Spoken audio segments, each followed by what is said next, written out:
vous êtes sur RTL. Marion Calais, Cyprien Signy On défait le monde dans RTL Soir.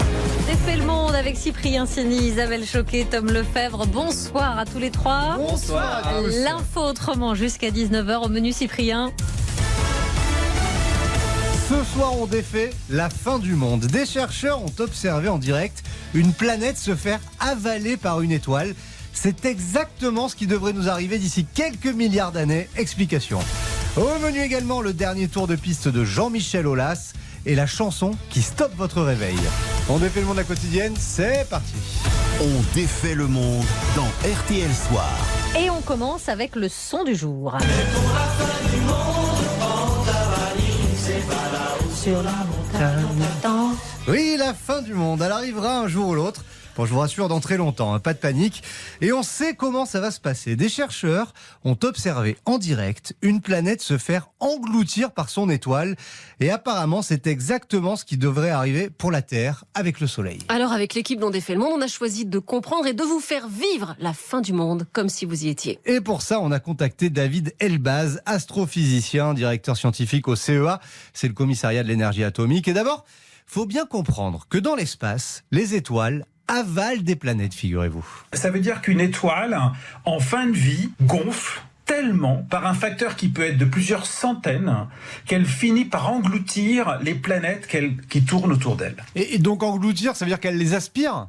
Alors, ce n'est pas une aspiration, c'est le fait qu'elle est tout simplement devenue de plus en plus grosse jusqu'à ce que la planète soit à l'intérieur même de l'étoile, et comme l'étoile est très chaude, elle est complètement déchiquetée au passage, détruite. En fait, là, ce qu'ont vu les auteurs, c'est qu'avant même que la planète soit engloutie, elle a été déchiquetée par l'attraction de l'étoile qui était en train de gonfler, et puis cette matière est rentrée dans l'étoile, et puis a donné un peu d'excès de lumière lorsqu'elle s'est fait manger par l'étoile. Mais ça arrive souvent, ça ? Alors, on l'avait jamais vu en direct, mais ça valide une théorie bien connue des spécialistes de la spécialité. Du coup, forcément, nous, la Terre, on est une planète. Pas loin, on a le Soleil, qui est une étoile. Et donc, ça va nous arriver nous aussi, si je me souviens. Vous avez tout compris. Mais alors, a priori, il n'y aura plus d'humains pour voir ça. Supposons que l'humanité soit ultra intelligente, qu'elle arrive à dépasser le problème du réchauffement climatique. Dans environ 1 milliard d'années, le Soleil va être 10% plus lumineux. Ça va provoquer l'évaporation de tous les océans. Donc là, la Terre sera plus habitable. Dans 1 milliard d'années, elle sera plus habitable. Ensuite, elle va chauffer du fait de l'effet de serre qui va être provoqué par ça.